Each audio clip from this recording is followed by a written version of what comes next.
I decided to do some more casting tonight. Threw the TV on and watched slash listened to Penn State to actually pull off and do well in the Rose Bowl.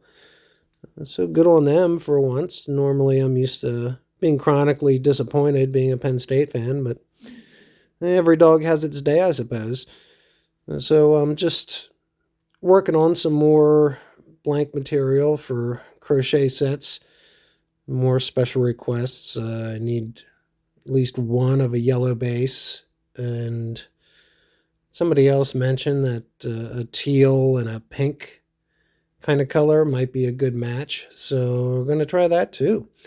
Now, this alumilite resin, I've said before, it has a really quick, short working time. So you don't get a whole lot of time to work with it once the two parts are mixed.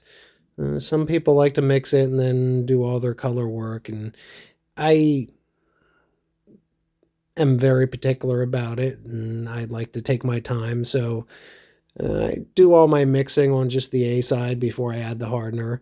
I might make a couple little quick tweaks after they're mixed up. Like there, you'll see me, well, I think I want a little more hint of a green in there. So, I might make a little adjustments to it, but I don't like to be rushed for time once I have these things mixed up. It's just the way I do it. The only thing you have to look out for is you kind of got to plan for your opacity to go down once you add 50% more clear resin into what you have mixed up.